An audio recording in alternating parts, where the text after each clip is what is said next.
Mrs. Snook with section 6.5, linear inequalities.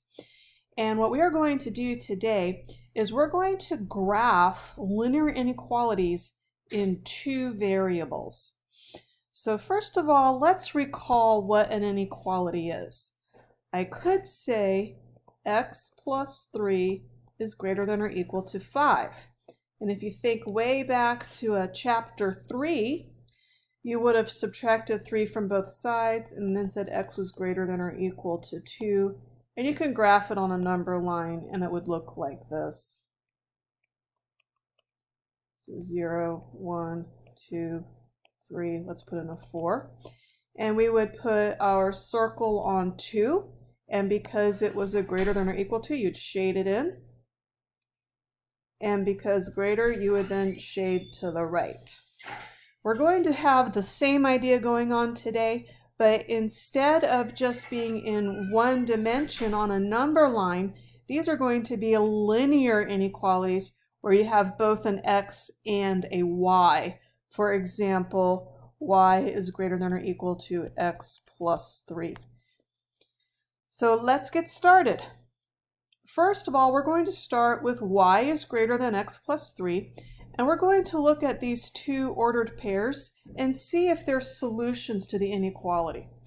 And the easy way to do that is plug in the x for the x and the y for the y, and then see if your inequality is true. So I have y greater than x plus 3. I'm going to plug in 2 for the y, plug in 1 for the x, and the plus 3 stays along. I have 2 greater than 4. This is not true. So therefore this is not a solution.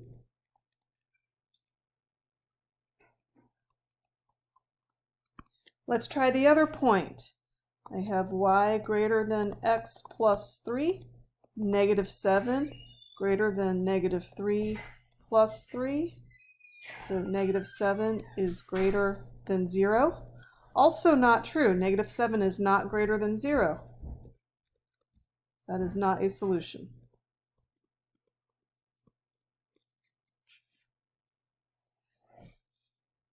All right. Now the next thing we're going to do, and this is going to be the focus on our lesson today, is we are going to graph linear inequalities. So they've got two variables, an x and a y. And this is the process we're going to go through. First of all, make sure your equality is written in point-slope form.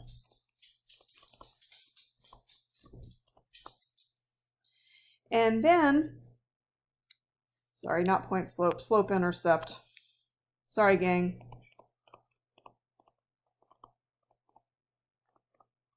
So you want a slope-intercept form. And then we're going to graph that inequality as if it was just an equality, just as a line. So you graph it, and you're going to use a dashed line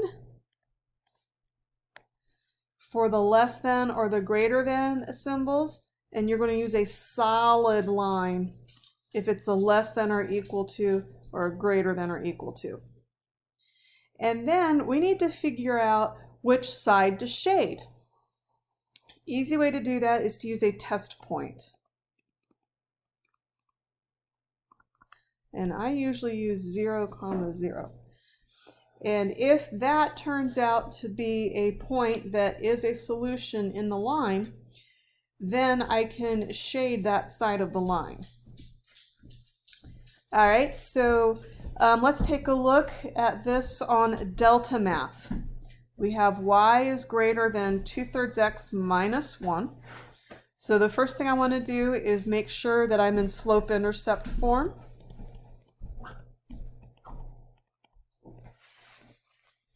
And for this one I am. Y is all by itself on one side.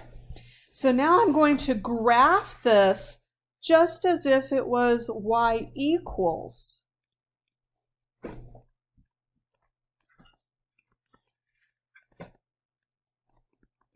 So I'm going to find myself my y-intercept there, and I'm going to go up 2 and then to the right 3 there. And now I need to think about Do I do a solid line or a dashed line?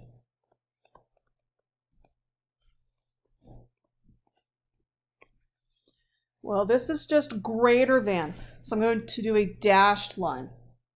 So I'm going to get my ruler, and I'm going to draw in a dashed line.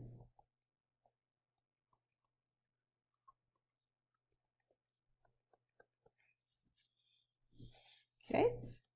And then the next thing is, do I shade above or below?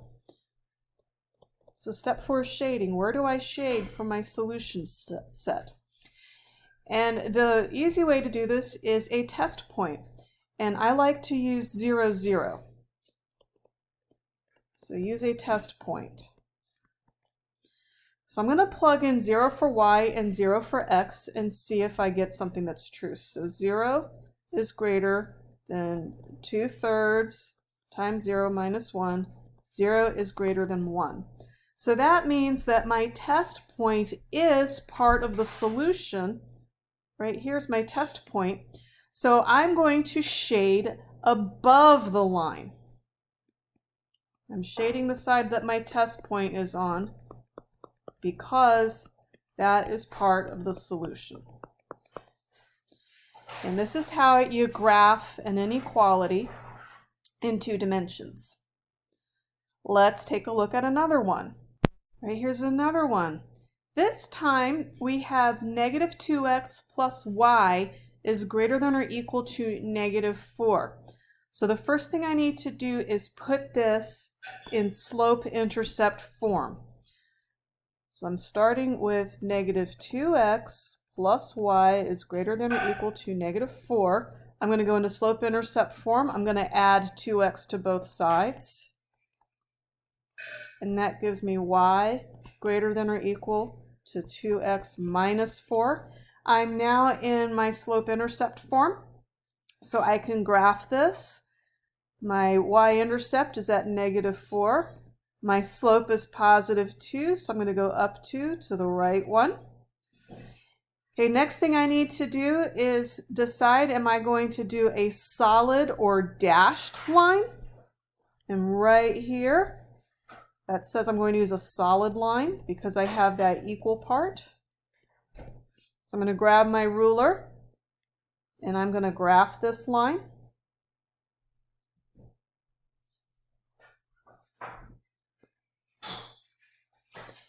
And it says solid, so I'm going to draw this as a solid.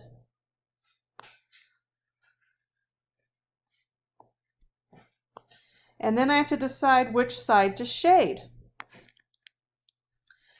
Now we can do a test point where we put in 0, 0.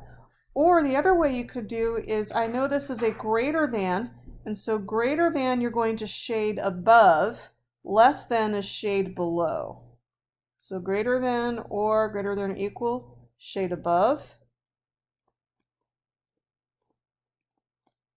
Less than or equal, shade below. I often will do a test point anyways because I sometimes get confused. You know, if the line isn't slanted enough, it's not easy for me to tell which is above and which is below. So you can never go wrong with a test point. So let's put in our 0, 0. So negative 2 times 0 plus 0, is that greater than or equal to negative 4? 0 is indeed greater than or equal to negative 4. So there's my test point. I know that's part of the solution set. So I'm going to shade this side. This is what the above side looks like. All right, so we've done this by hand. Let's go into Delta Math and do this on Delta Math because that's where your assignment's going to be. So here I have the exact same problem. And I had that my y-intercept was negative 4. So I'm going to put a point in there. And then my slope was positive 2. So from here, I'm going to go up 2 and over 1. There's my line. I'm going to zoom in some, make sure I hit the right places. Negative 4, up 2 over 1. Now I want the line solid, so I'm going to leave it that way. But if I needed to change it, I could tap change line and then it makes it dashed. Or change line again makes it solid. And then I'm going to shade. I'm going to tap change shade, and that shaded all above for me, which is where I want to go. But if it was a less than, I would hit shade that way to shade below.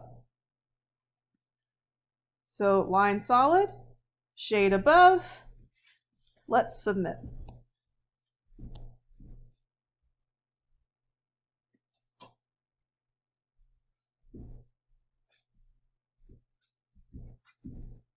This one is a shade above. Let's look for one that's going to be a shade below.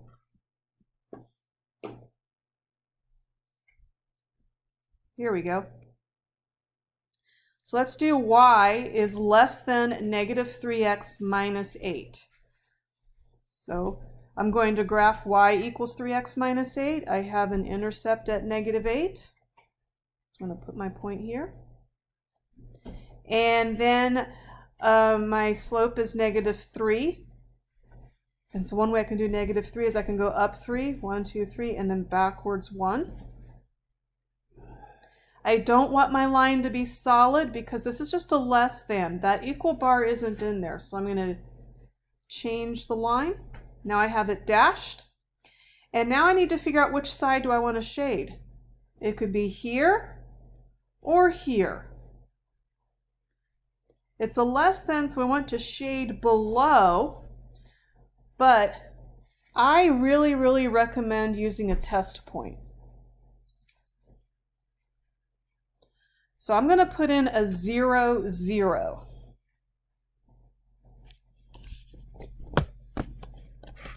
And see what happens.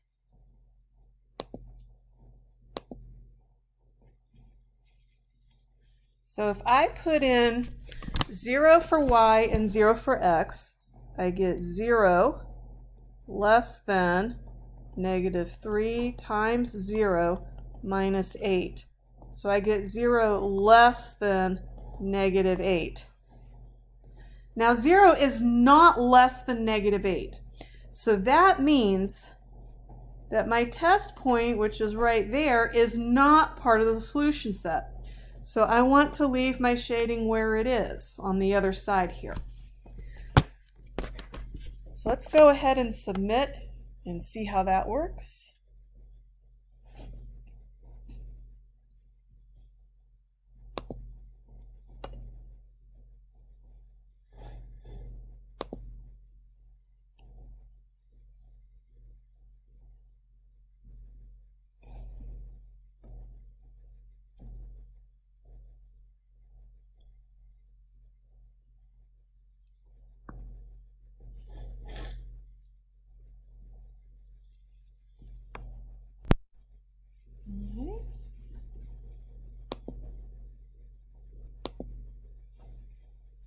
There we go. It's not an equal to, so we use a dashed line, and it's a less than, so a Delta Math calls that shading down, so shade below. That's it for today's lesson, everybody. Thank you.